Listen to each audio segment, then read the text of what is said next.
We take a look at business stories during the course of the next 30 minutes, and we usually start either with the number of the day or a chart of the day. And today we have a number and 70 cents. Now, this is not a share price at all.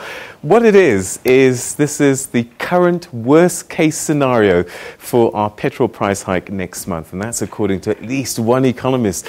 The investor reaction to President Jacob Zuma's cabinet reshuffle and subsequent rating agency downgrades may have weighed on the rand, and that makes imported fuel more expensive. It's a double whammy because the global price of oil has also been going up quietly. So this is one of those tangible impacts of the downgrades to ordinary people. So 70 cents, that's the worst case scenario, but I think what we know for sure is that there is likely going to be a price increase in the near future. And to discuss this further, we're now joined by the Automobile Association, otherwise the AA's Layton Beard. Layton, thank you very much for joining us and welcome to the program. First question to you, how is the price of petrol made up so that we can start to unpack how these downgrades and everything else affects it? Well, there are a number of factors that make up the petrol price. One of them is obviously the price that's paid internationally for international petroleum, and this international petroleum is then obviously shipped to South Africa. It's bought in places like the Gulf and Mediterranean and places like Malaysia, and it obviously needs to get to South Africa, so there is a price for that, and then obviously the haulage to bring it to South Africa, the price for storing it at the wharf, there's prices for transporting it from wherever it lands in South Africa to various inland ports that need to distribute it, and then you put a retail margin onto that. 35% of the petrol price, of the fuel price, is actually made up in taxes, Peter. So at the moment we're looking at around R4.82, R4.78 of the R13.30 that you pay at the moment for every litre of petrol is going to taxes. R3.15 goes to the general fuel levy, and R1.63 goes to the road accident fund levy. So there's taxes and all these other costs that are involved, and basically that's how the petrol price is comprised. All right, so a lot of it we can control, the local portion, but this purchase of fuel, the rand is weakening. Is this in large part to the events that we've seen in the last 12 days? Yeah, absolutely. I think, when you're buying petroleum on the international market, you're buying it in a dollar currency. And obviously, if your rand is weak against the dollar, that just means you're going to be paying more for it. So certainly, at the beginning of April, where we were seeing the rand at around R12.33, the picture looked very good. And at that point, there weren't any attacks on Syria, and obviously the North Korean situation wasn't developing as it is now, which means that the international oil prices were relatively stable at around $50 a barrel. In the last 2 weeks, those two pictures have really changed considerably. What we see now is that the rand has shed a lot of gains against the dollar. We're down from R12.30 a couple of weeks ago to the latest price of around R13.88 to the dollar, staring down the barrel of around 14 to the dollar. So that price has certainly gone south very, very quickly. And then the international global political situation has obviously changed, and we now see international petroleum prices trading at around $53 a barrel. Both of these factors are going to impact on the price that people pay locally for petrol. I said this morning in an interview, it's the perfect storm, and it really is. I think, Kevin Ling said that the under recovery was around 70 cents.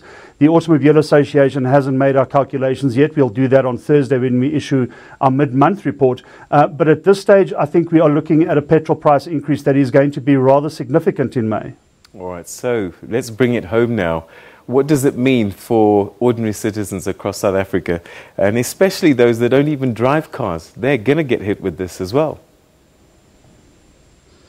Yeah, absolutely. Unfortunately, Peter, you're very right. Even those people that don't own a vehicle are going to be hit hard.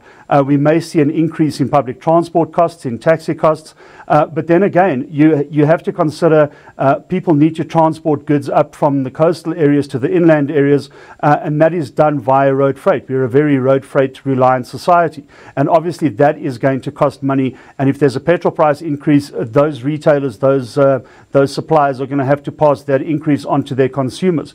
So we might be seeing a situation where goods and commodities in South Africa are really going to become more expensive because of the petrol price hike. Unfortunately, we look at a situation where the poorest of the poor in the country, those people that rely on, for instance, illuminating paraffin, are going to have to pay more for that illuminating paraffin than they did at the end of March going into April. So it's really going to hit home. A fuel price increase is not something that only affects people that put a key into a car and turn it and drive away. It affects everybody in the country. And unfortunately, the significant petrol price increase, which we are expecting in May, is certainly going to have an impact on every single person in this country. So in the, I mean, you know, petrol price hikes and decreases are not uncommon. However, this situation is slightly different because now we have junk status. Will that have a longer term effect? Are we going to see petrol prices going higher for a longer period of time before we even see any shifts back? Yeah, great question. I don't know. I can't answer that. I think, you know, even when we're looking at a situation that is pretty good for the economy, it's very difficult to predict how the petrol price is going to play out month from month, which is why we do a mid-month and an end-of-the-month prediction. But I do think, obviously, if the rand remains at the state that it is at the moment, it's pretty stable around 13 rand 90, 13.95. If that remains the same and the international oil prices don't climb drastically, then certainly the price going into May may be stable going into June and July. But again, we've seen at the beginning of April, the picture looked really good.